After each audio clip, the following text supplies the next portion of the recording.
In today's video, we're going to show you how to remove your motor coupler. Our first step, we need to remove the cabinet. And to do that on this machine, it's very easy. We just need a putty knife that we're just going to install between this seam between the cabinet and the upper console. So that'll allow us to flip the console back so we can get at the clips that hold the cabinet in place. So now we'll just release the catch on the other side.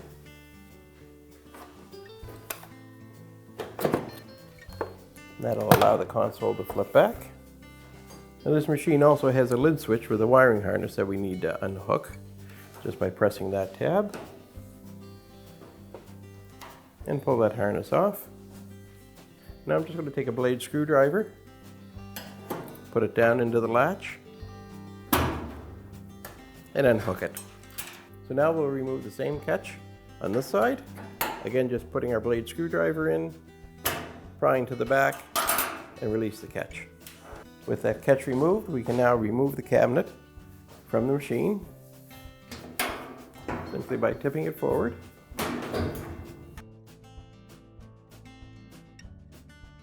Taking it away and set it aside. Our first step, obviously we have the machine laying down on its back for it to be easier for you to see. And on this model, it's a fairly straightforward process to remove it. Just the pump to come out of the way and the clamps to come off the motor, as well as your electrical harness. On your machine, it may be mounted a little bit differently. The pump may not be attached directly to your motor. It may use some sort of a bolt to hold your motor instead of clamps. But in whichever version you have, it's typically pretty straightforward. So in this one, we're just going to release the clamps that hold the pump.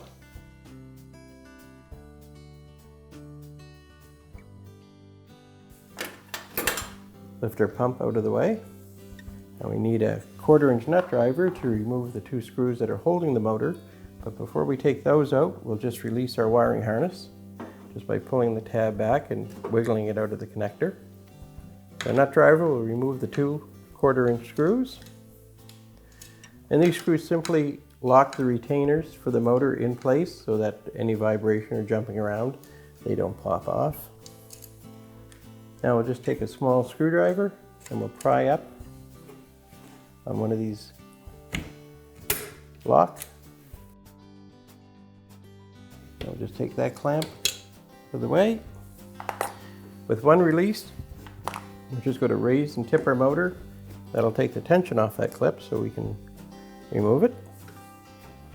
Tip the motor this way and it'll pop out of the slot and we can set it to one side.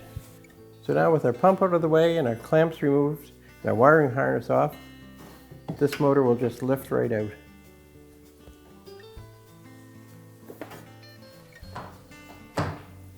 And there's where your coupler is that we're going to remove from your washer. So to remove your motor coupler, this one's obviously quite broken.